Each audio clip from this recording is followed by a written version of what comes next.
Hello and welcome to Out of State DMing Podcast. I'm your host, lluksblackheart. Today we will be going over skills, and we'll be covering skill by skill in alphabetical order. With the first skill that we are going to be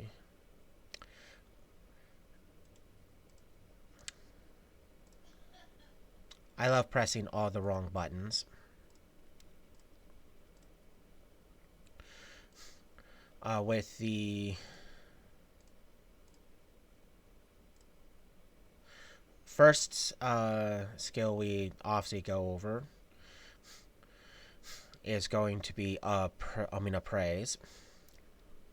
This skill can be useful, but it also can be annoying. Because as you can see here under checks, the DC low, 12. Not always a problem. The problem comes when you actually make the check. If you fail it, then the DM gets to have a smile and either go, ha, you think it's worth this tiny amount, or do you think it's worth this outrageous amount? Which I find it funny, but at the same time annoying. Does the amount of players out there that will have the problem of why can't I sell it for this amount of money if it's supposed to be worth this amount of money?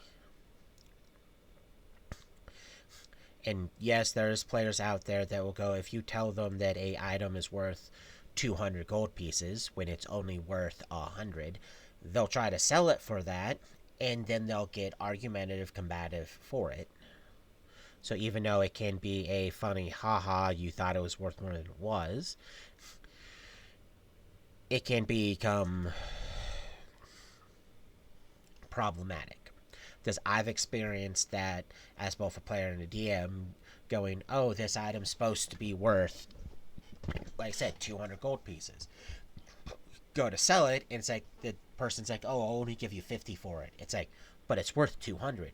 It's like, no, its actual buy price is 100. I mean, its normal sell price is normally 100. It's like, but when I appraised it, I got this. And the DM sitting there with a big old smirk going, it's like, why are you smiling?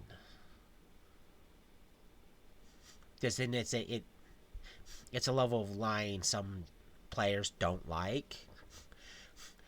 Because some DMs like to take it very far to the point that they'll deliberately raise the DC or ignore the actual DC and undervalue the item. So when the party members go to sell it, they sell it for a reduced cost. Therefore, they make less money, and because they're making less money, it's less stress and stuff that the DM has to concern himself with, because he is actively bless you, dog. Navi, stop. And I have a dog trying to mess up my bed. I love little interferences. Navi, come here. Come here.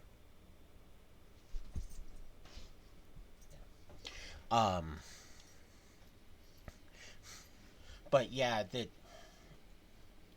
as useful as this skill can appear to be, it's a pain in the butt.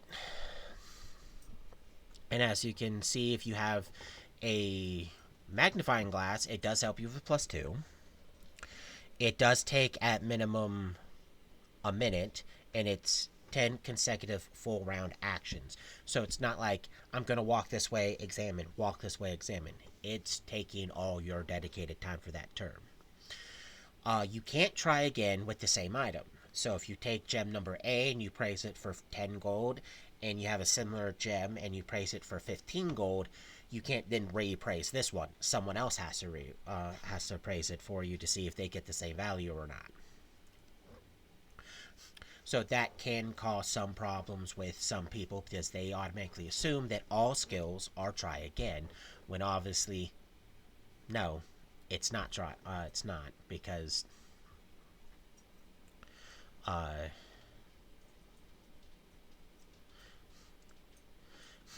it is not something that normally can be used more than once per consecutive thing. And I am speaking from experience as a DM on people assuming a lot of that. It is intelligence based skill, so the smarter you are, the easier time you're going to have with it. Uh, it's listed as no on the trained. There is no armor check penalty for it, so if you're wearing big clunky armor, it doesn't matter because it doesn't interfere with it. Uh, some of the things is you could get some bonuses to increase it because there's like the dilettante feat that can help you with it. If you have Raven Familiar, you can get another bonus on it. So if you have the Raven, it's +3. If you have the Dilettante, it's +2. So right there, you can have a +5 that stack with each other's. Then if you put the magnifying glass, you have another +2. So right there, you have a +7. So failing, and I just accidentally hit that. Navi, stop. So failing the check becomes harder because you have so many bonuses. You can get a synergy bonus from it. If you have 5 ranks or more in a craft skill that corresponds to that specific type of item, then you can get additional +2 to it. So, for instance, if you're trying to appraise a weapon and you have craft weaponsmithing, voila, +2. But if you have craft weaponsmithing and you're trying to appraise armor, no, because that craft does not cover armor.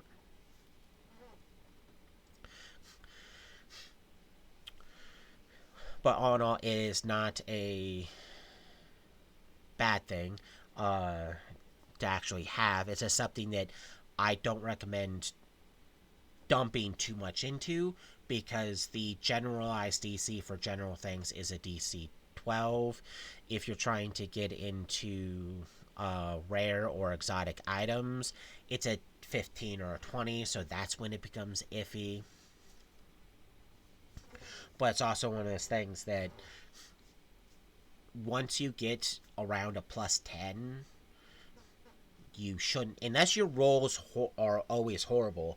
Once you get around a +10, you generally don't need to just splurge on it unless you want to be that one guy that can always, to an exact accuracy, appraise everything. Because there are players out there that love to mid-max skills, and appraise does fall under one of the skills that a lot of people do go for. I pronounce it how I want, Senor 12.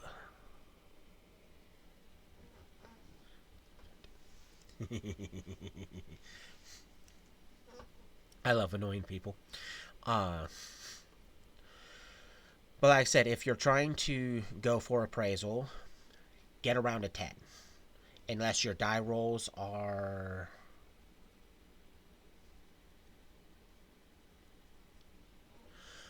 it's the positioning.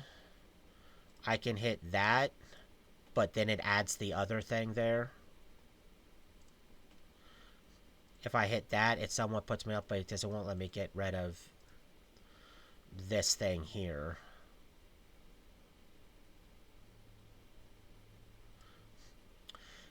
And then for some weird reason, it's not letting me...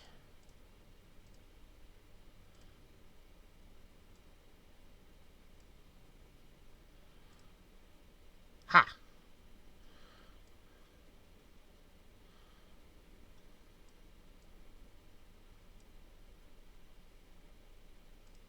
Ha!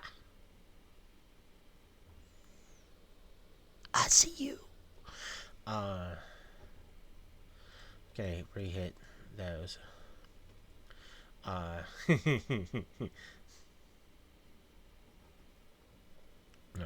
but like I was saying, 10 is a good point to have to stop stop at a praise.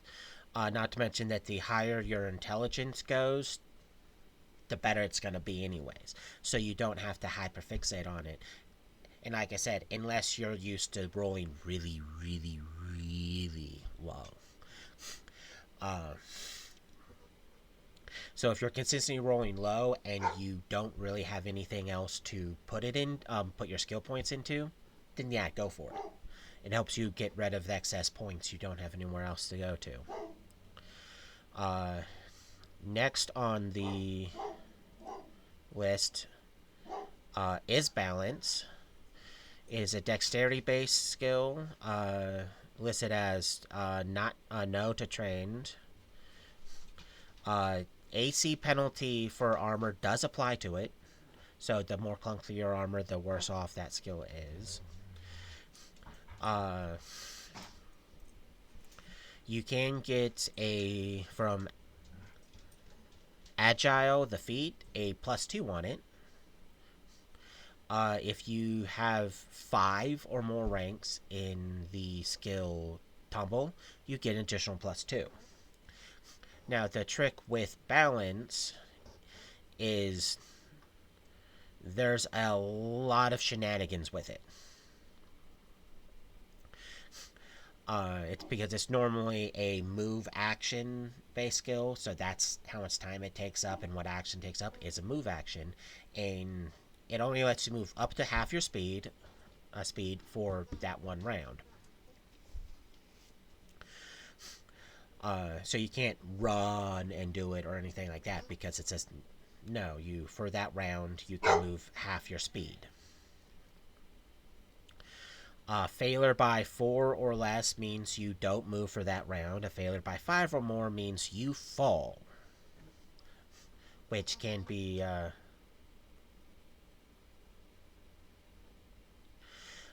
balance stick. Excuse me. If you have a item, while it be a magical item or a mundane item, what the item does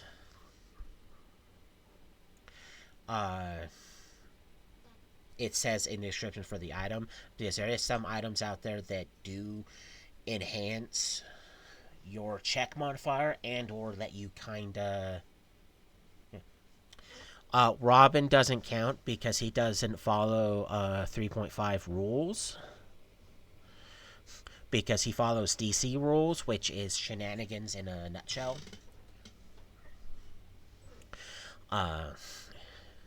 Because you have to remember, cinematic stuff versus game mechanics aren't the same thing, and balance is one of those things that problems occur if you're trying to make it all cinematic. And like I said, when it comes to items, the item itself tells you if it can actually augment it or not, or how it augments it, how big of a bonus is. So a balancing stick at best would most likely give you a competence bonus of a +2 on the check, not let you break normal rules. Because if you don't know what you're doing and you have a balanced stick, it doesn't actually help you very much because you don't know what you're doing. It can help, but it's not going to let you do any more than what you're capable of actually doing.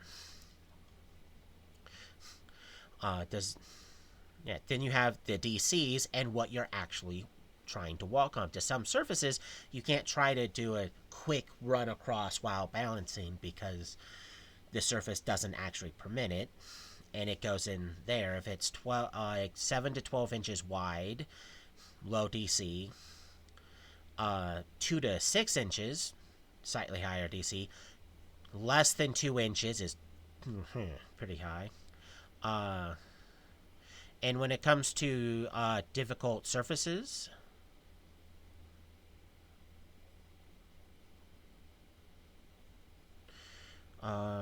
what out the DC?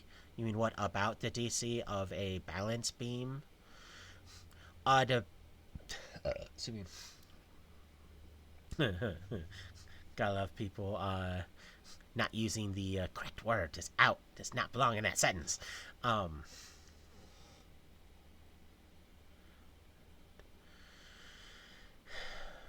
Would not out. I know you know proper English. You're being funny. Now, a balance beam you would have to look at when it comes to game mechanics is how wide is it? Is a balance beam 2 to 6 inches wide? Or is it less than 2 inches wide? Because that will directly go to the balance.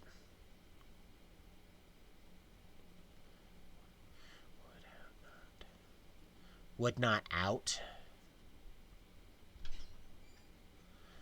Are you feeling okay? Because if I replace what out the DC with would not out, yeah, 4 inches, the DC would be a 15. Because if it's 2 to 6 inches wide, it's a DC 15.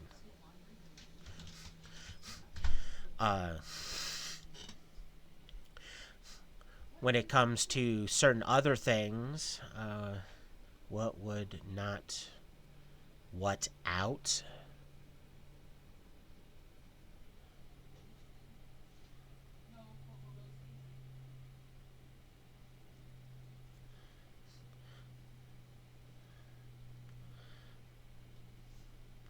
You're hurting my brain there, man. Can you use it? Can you make the sentence make sense, please?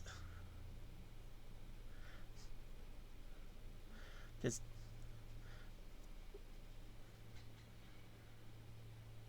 you're making my brain hurt. No,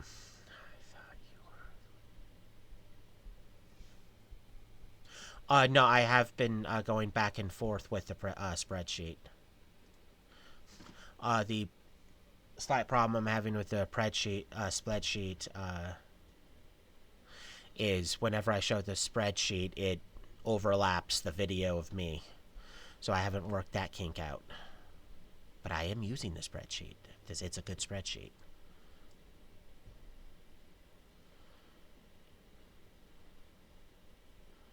Because spreadsheet.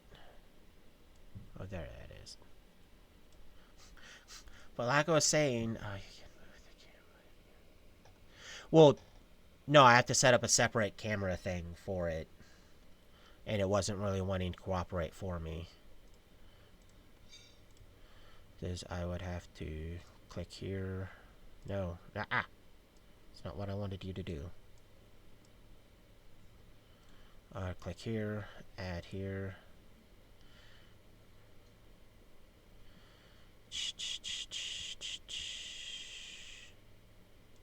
Windows capture.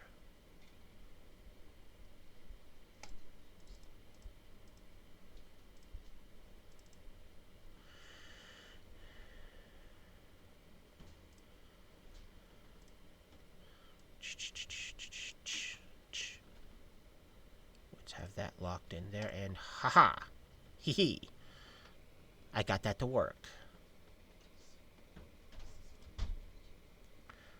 Because a Washitov.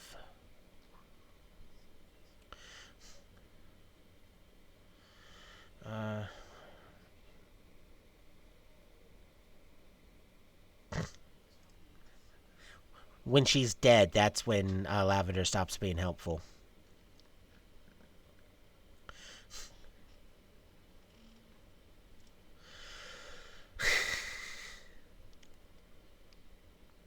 No, but balances were right over here.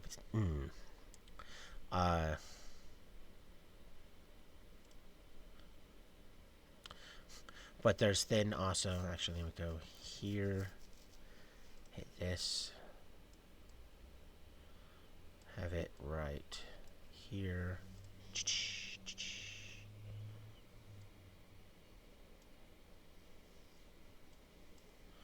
Actually, I want to...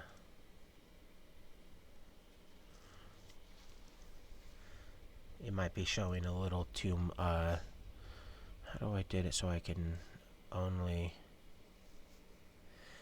I realized it was showing a little too much information for information that I have to try to fix. I will fix that later.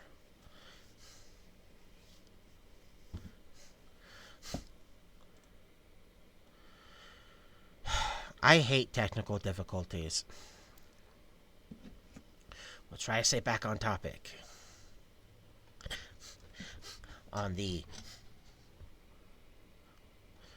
proper English, uh, besides the how narrow something is for the balance check, just getting back to that, there's difficult surfaces that only really affect you if you're running or charging.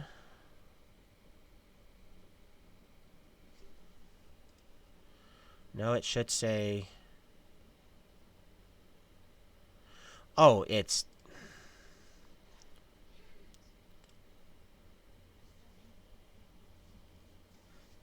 something left over from another stream that I thought I properly clicked on, and apparently I didn't. Does it say it now? Okay. I hate it when it does that. Just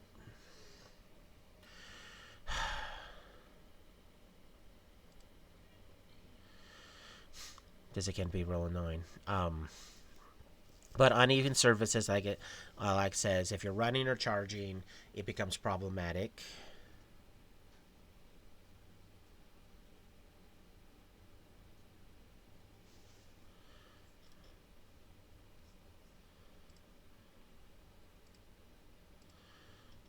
Uh,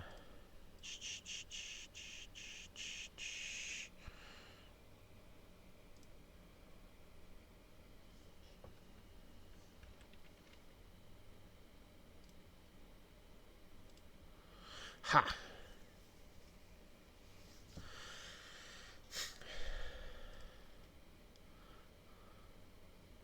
I blame sassafras. Full on sassafras. No. Um, so if you're trying to move relatively quickly over difficult surfaces, uneven floors, huge stone floors, sloped or angled floors, the DC is not very high because it's a 10, which for low level people or not very balanced people, yeah, it can be problematic. But in general, it's a easy DC because you can beat it just on the die roll itself. The problems come into the narrow surface modifications. And its keyword, I'm more balanced than you.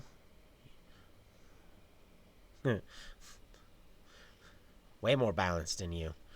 You fall over, a strong wind blows. Make poo face.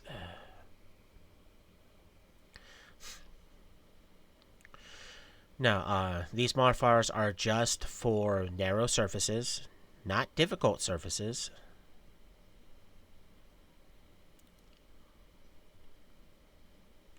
I do have multiple viewers, don't I?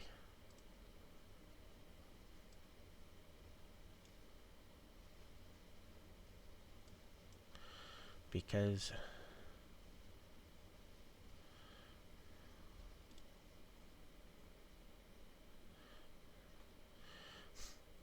yay! Lots of viewers.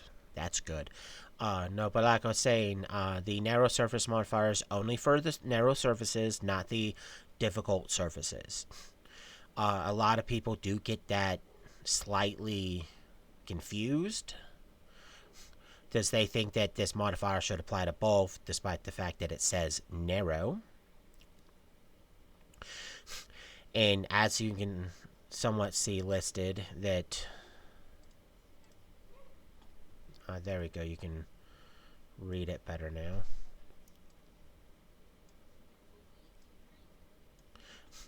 These modifiers are literally self-explanatory. Wet floors, ice sheets, sloped or angled. And that's another reason why a lot of people get these two things up here mixed up, is the fact that sloped or angled kind of counts as uneven, like an uneven or angled floor. So if that was just by itself, it would be undersloped or angled. But if it's a narrow surface that's also sloped and or at an angle, then you get to add 2 to the DC. There is rules for being attacked while balancing, which are considered flat foot, which is never good. There is the accelerated movement you can take, which you can try to walk across the surface more quickly than normal, which instead of doing a half your movement, you can do a full movement, but you take a -5 to the check. So that's where really, really skilled balance people come into it, where they can look like they're just bolting across it. It's because, unlike everyone else, they're willing to take the -5.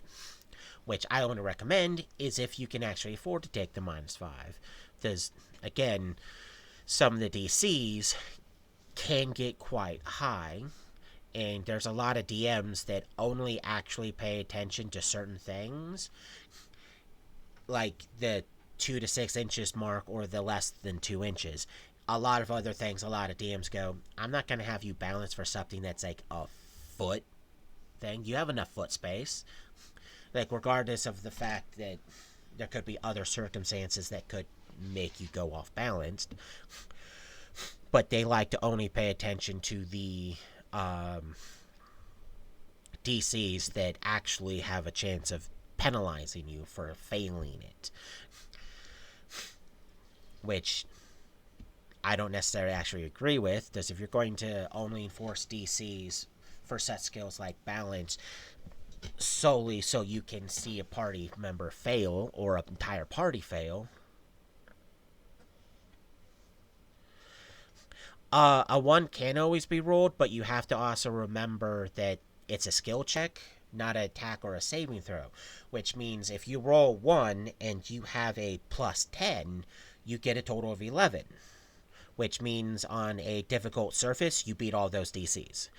On a 7 to 12 inches wide, you beat it. On the 2 to 6, you fail, but because it's by 4 or less, you just don't make any movement that turn. It's only on the 2 inches or less that you have to actually stress.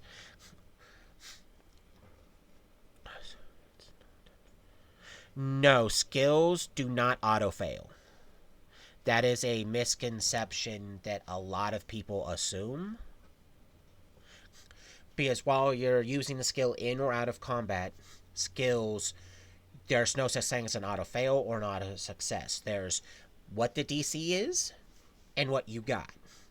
Those determine if you fail or not. It's just a lot of people feel bummed when they roll 1 and overexcited when they roll the nat 20 because it's generally a big deal for them. But it's also one of those catch-22s of if you roll 1 and you have like a +30 on the skill check, you still consult to see if you beat the DC or not. There is no, I rolled a 1, I automatically fall to my death. No, you got a +30 on your balance check. That's a 31. But I rolled a 1. No.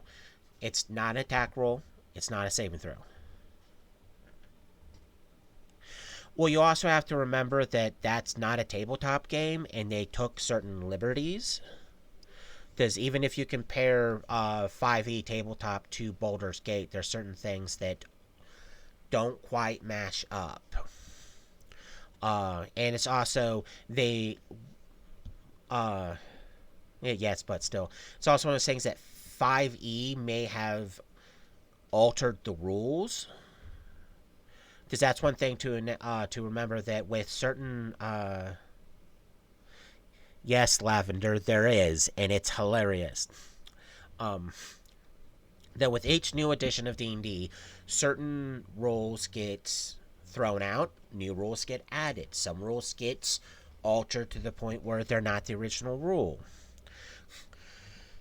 So it comes straight down to what was actually changed and how it was actually changed. In 5e, they may change it so that way you can critically fail or succeed in die rolls. And that's probably because there's a lot of players out there that are under the opinion that no matter what you roll, if you roll in that 20, you're supposed to auto succeed. You're supposed to be grandiose to it. So whether they're like, I have a +3, but I rolled in that 20, so I succeed. It's like, well, no, that's a +2 spot check. The monster got a 25 to hide. You didn't see it. So it's one of those key things to try to remember is don't overstress 1s and 20s with skills. Pay attention to the modifier.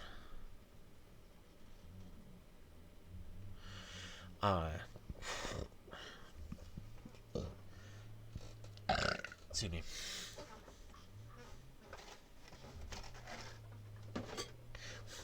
So it is one of those things to remember that no matter what you get on the die roll, the modifiers still play a huge part of it.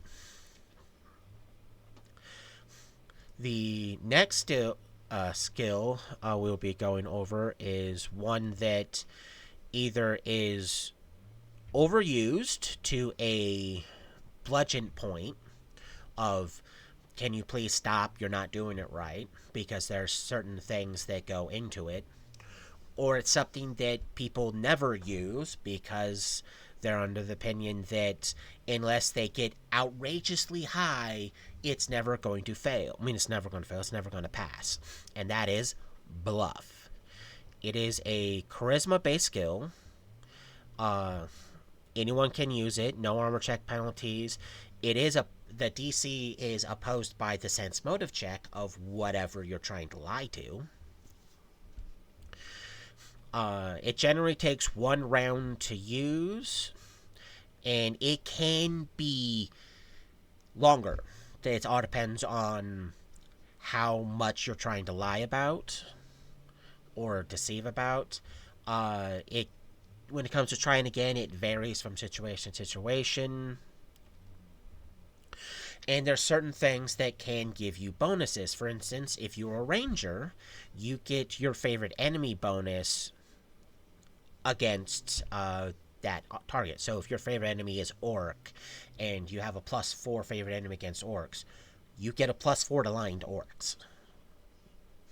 So you're just better at lying to them because you know what to say and how to say it. If you have the persuasive feat, it's a +2. The snake familiar gives you +3 to bluff checks. So wizards and sorcerers can be really good at lying because they have a snake. Bluff does benefit diplomacy. So if you have higher diplomacy, and somewhat vice versa, bluff does give essentially a bonus of 2 to diplomacy, sleight of hand checks that are made against you in certain circumstances, and it lets you be scarier, so you can intimidate people harder. And some of the stuff to go over to remember that just because you roll good does not mean you actually pass. That's one of the reasons why a lot of players don't use it, is because they assume they're going to fail because they can't roleplay. And I'm not going to lie, you can't just say, I bluff him and roll. It's what's the bluff, because that determines certain key things. Like, for instance, do you even have to roll? Because I'm not going to lie, if you're telling a very convincing lie that the person you're lying to has no reason to suspect you of lying, you consider it an auto pass, because if I don't think you're lying about something, I'm not going to call you out on it. I'm not going to be suspicious. I'm not going to question it. So it goes into what the lie is. So because there's a degree of roleplay about the bluff, a lot of people don't do it. It's because they don't want to do that aspect of the game, which is silly because it's a role-playing game. RPG. And some of the modifiers, as you can see here, are the target wants to believe you. So they get a -5 to their sense motive check. So if I have no reason to disbelieve you and I want to believe that it's true, there's a certain level of ignorance of, oh, I'm just going to not believe it's a lie, and that -5 right there to my sense motive check goes right into it.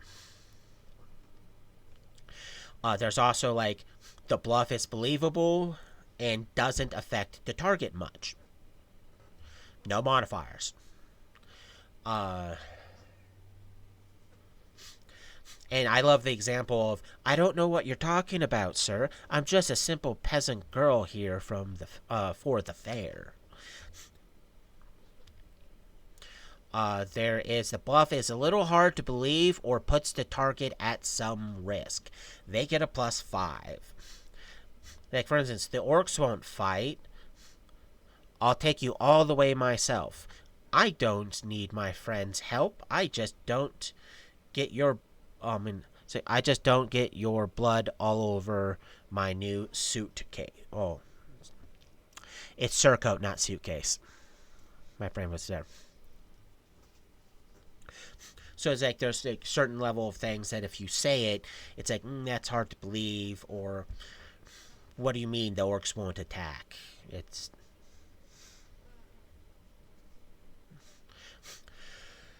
so it can make it harder.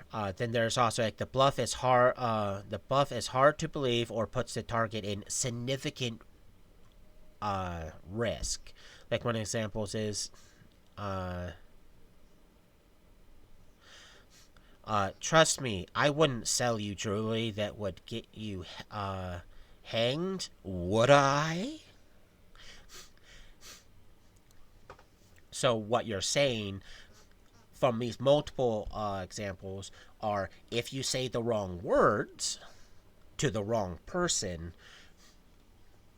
they're going to probably just look at you and go, right, why are you lying to me? And then if you say the right words to the right person, they'll go, okay, yeah, I'll bite. Yeah.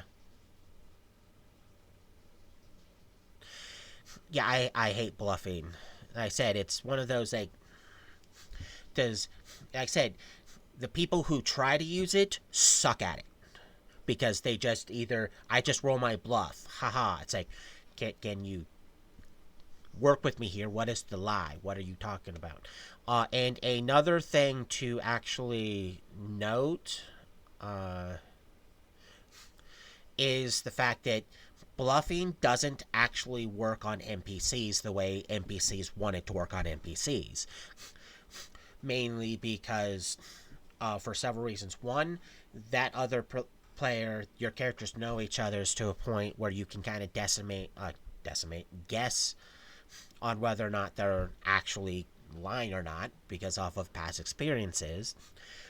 Then there's the fact that, again, a lot of players just roll the die and roll. It's like, roll your sense motive. I just rolled my bluff. It's like one of my favorite examples is in a game I was playing in. A party member showed up with a bunch of magical items, and it was like, I went, oh cool, I'm like, oh cool, where'd you got it? And he was like, oh, the Mages Guild decided to just give us all this stuff so that way we can go.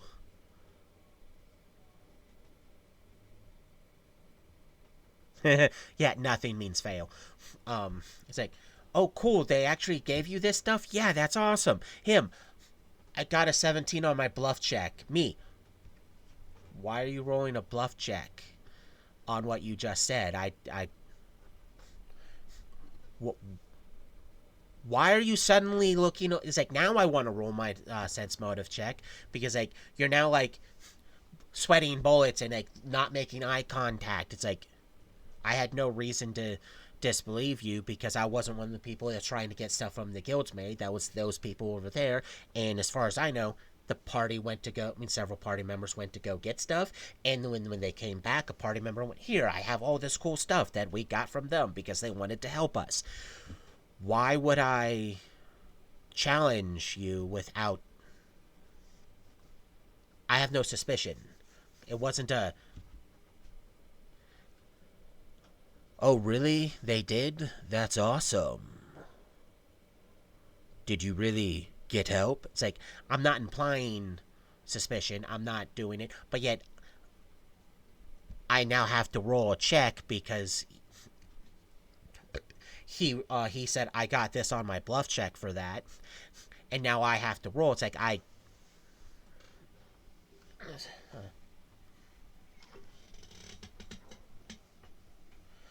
yeah, they just want to roll dice, which is rolling dice is part of the game, but it's also a role playing game. So it's like I have problems with the people that just want to roll the dice. Um, and like I said, bluff is also one of those things that's like if you don't plan on lying at all, don't put stuff into bluff. There is several other things you can do with bluff. There is feinting in combat, which can let you trick the enemies. They still have to do a sense motive to you, and if you succeed on the bluff check, you can get them flat foot. Yeah, fainting in this way against a non-humanoid is difficult. It's harder to read a strange creature's body language. You take a -4 bluff on your -4 to your bluff against a creature of animal intelligence of 2 or higher. Even if it's harder, you take a -8 penalty against a non-intelligent creature. It's impossible because a lot of those things, like, they don't care if you're faking or not. They're still going to go after you and treat you because they're not smart enough to realize what's actually happening. Uh, there is a misconception. Fainting in combat does not provoke attack of opportunity.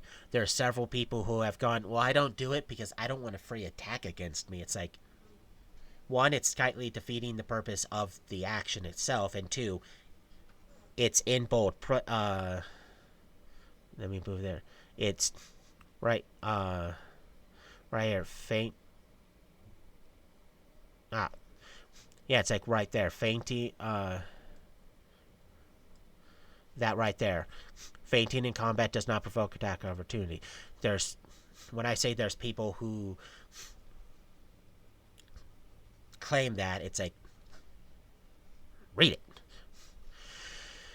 Creating a diversion to hide. You can use the bluff check to help you hide. A successful bluff gives you a momentary diversion. You need to attempt a hide check while people are aware of you. And again, does not provoke.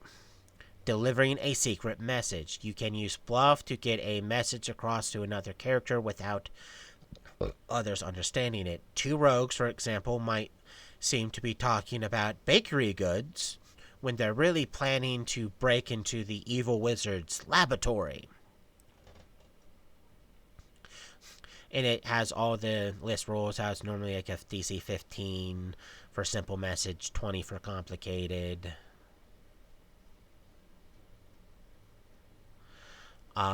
Failing by 4 means you can't get it across. Failing by 5 means that some false information has been implied or inferred. Anyone listening has to make a sense motive check opposed by your bluff check you made in order to intercept your secret message. In layman's terms, for inexperienced people or people who are new to the game, this is technically referring to thieves' cant.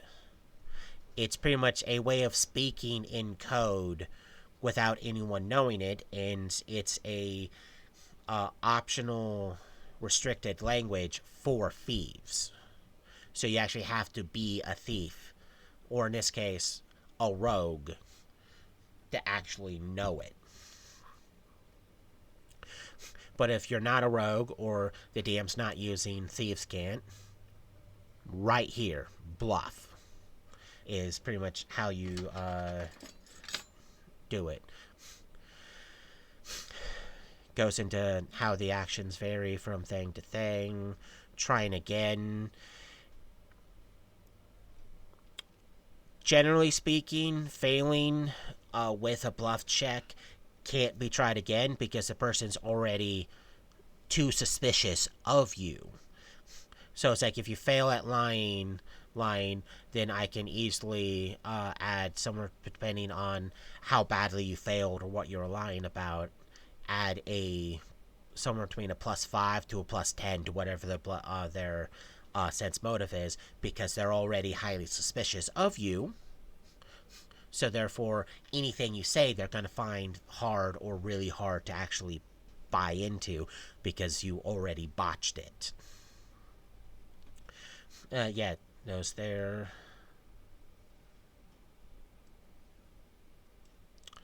The next skill is one that... Oh, I did not mean to have that happen.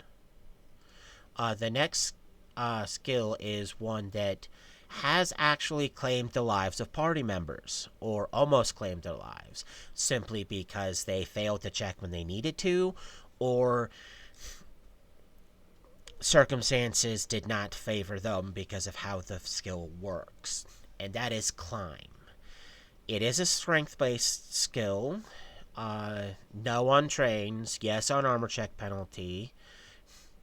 The actions, it's a move action or a full round action, depending on how fast you want to climb. There's a bundle of different things that can be used to help you. A rope can be used to haul or lower a character through sheer strength.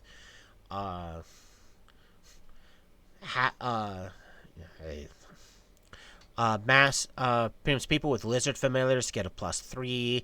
The athletic feat gives a +2. Creatures with a climb speed gets a racial bonus of +8 on all those checks. If you have 5 or more ranks and use rope, you get a bonus +2 to it. And a rope, knotted rope, or a rope and wall combination does also give you bonuses to it. So the climb skill in amongst itself can be tricky. There's lots of things that go into it. And as you can see here, there's multiple examples of using the rope. Some of them are just real easy, like a slope too steep to walk up, or a knotted rope with a wall to brace against. Unless you have a minus to your roll from armor, it's a no-brainer. It's a DC 0. And then the DC start to go up by degrees of 5. So, like, the most extreme one would be an overhang or ceiling with handholds but no footholds. A perfectly smooth, flat, vertical surface cannot be climbed. I want to say that right now. A perfectly smooth, flat, vertical surface cannot be climbed. There's nothing, boom. The only things I can say that would circumvent these DCs in any way would be, drumroll, creatures with certain creatures with the actual climb speed, because there's a bundle of creatures that don't care because they can grip up those things, because like spiders can easily do it. Those with spider climb can do it. But then again, if you have those things there, you don't need to actually make a climb check, because you're circumventing the climb check altogether. There is DC modifiers, and these are for the DCs, not your die roll. DCs, just remember that, audience.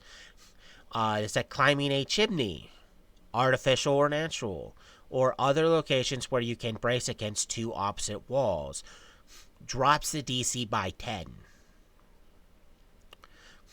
So you can easily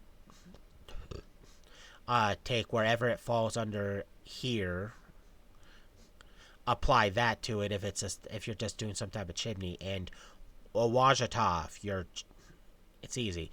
Climbing a corner where you can brace against perpendicular walls reduces by 5.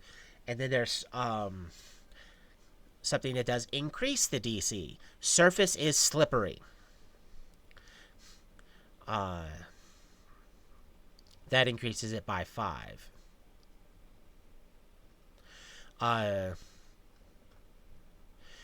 These modifiers are cumulative. Use any that apply. Meaning, a slippery chimney reduces the DC by 5.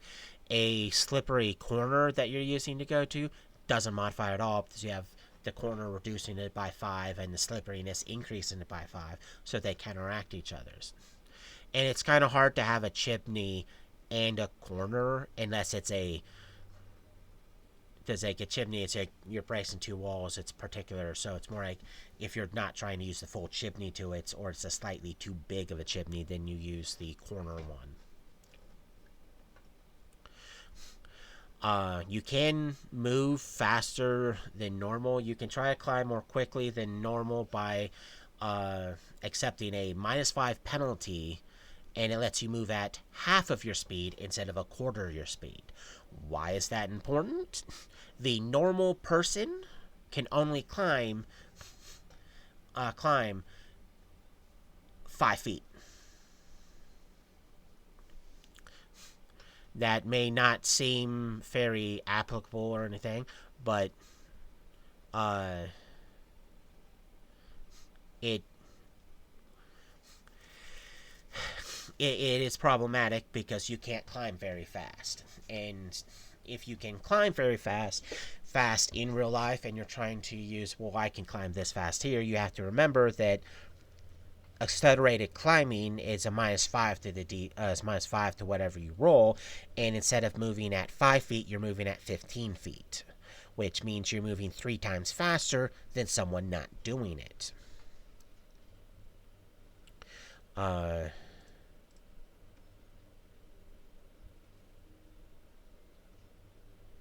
And it's generally a move action. So it means you can use move action, climb 5 feet. Standard action to use it as a move action to climb another 5 feet. So voila, you're 10 feet up in 6 seconds. Or if you're willing to take that -5, instead of going 5 feet and 5 feet, you can go 15 and 15. So now you're 30 feet up. Some DMs...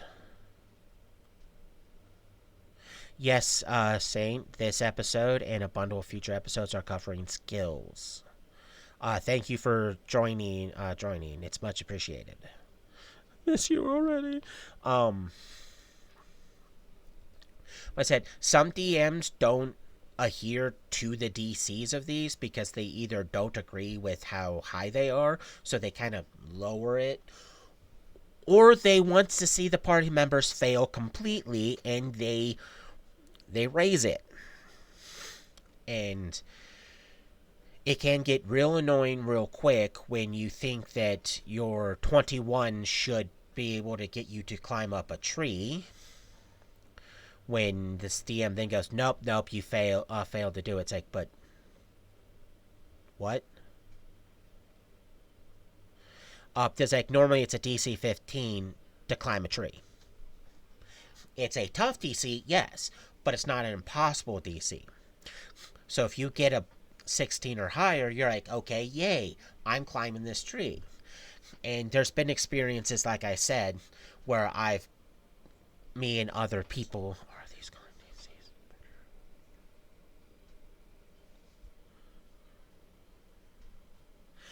DCs? From my knowledge of 5th edition, when they come to any skills, not just climb, the DCs are generally, from what I know, can be in general beaten with just the die roll. Not to mention the fact that they have the roll with advantage or disadvantage, and you used it to add your ability modifier to it because they switched a lot of stuff around skills.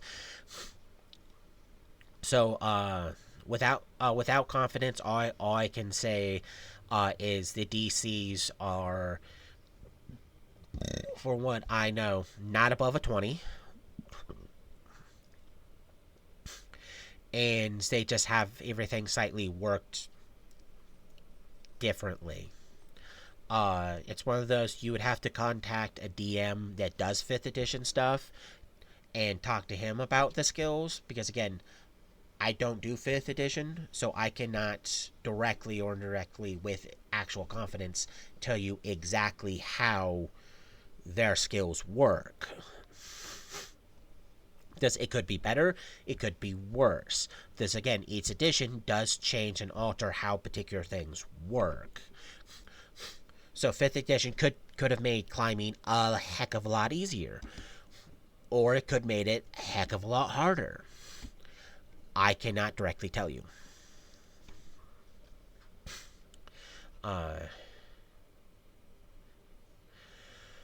Brain not working. Okay. But like I was saying, a lot of DMs, like I said, because they don't agree with how low they are or how high they are, will directly, drastically alter. That's no problem. Ability modifier plus your proficiency in said skill. Yeah. So yeah, they still have modifiers, but they, again, without actually trying to do it, I cannot directly or indirectly defer to any real knowledge. This is all speculation at this point. But when it comes to climb, thing to remember is your biggest op isn't actually the DC or your DM.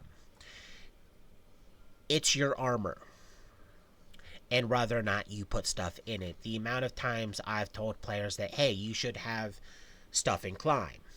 I'm not going to directly go out of my way to put climbing obstacles in there, but there's going to be a time where you're going to want to use climb. And they're like, no, I got it. And they don't put anything into climb. And then, like, a half hour later, they're trying to climb a tree because a monster's trying to get to them.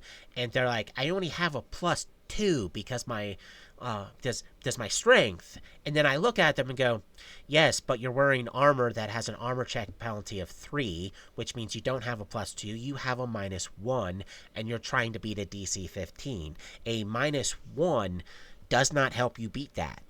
You have to roll significantly high, and there goes a party member because they can't climb the tree high enough because they decided that not having something in a obviously quite important skill wasn't needed. And that's something that can happen throughout an entire campaign of people not putting things and skills that are either cross-class or they don't think it's going to be too important until they need it. And then by that point, it's too late. So out of the 3 skills we were able to cover in today's game session, appraisal, 10 is generally a good spot to stop. Yeah, who needs climb when you can fly? Well, if it's too windy for you to fly, and or if flying's going to get you immediately spotted by something that can fly faster than you or have really good range capabilities that make you not want to fly, then climb is your best friend. So it's a in the favorable conditions, who needs climbing when you can fly? But to finish the recap before I end today's conversation, I said appraisal 10 not 10 ranks, but bonus at 10 is generally a good spot to end because the generic DCs are 12s, then it's 15s and 20s for the rarer and more exotic items, so a 10 is a good number. Bluff is if you don't plan on lying or trying to utilize the fainting in combat. I don't really recommend putting stuff into it because unless you're trying to use the options for it, you're just using it as a sinkhole for skill points. You also have to remember that that is a role play skill, an interaction skill. Your words can detriment or literally help you in it. Climb is a skill, no matter what your class, how strong you are, or how many skill points you are, you should at least occasionally put something in it. Because you never know when it's going to save your life. And from the 20 some odd years I've been playing, the amount of times where the party has just blundered into, hey, we need to climb this, and only one or two people can actually climb, it becomes a real big problem because a party full of people and 1 to 2 of them are the only ones that can climb, and only one of those 2 can actually climb well. It could become a problem. So, watch what you have. There's feats and equipment that can help you. And if a DM makes a suggestion that you should put stuff into climb, put at least a few points in it. And don't argue when it comes to bluff. That just, no, let's just not do that.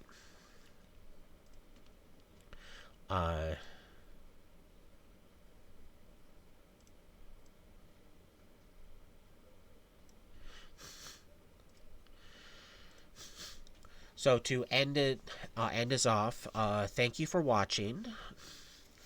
Remember to like and subscribe and join us next week as we start to talk about more skills. Because there is quite a bit to go over. Good night.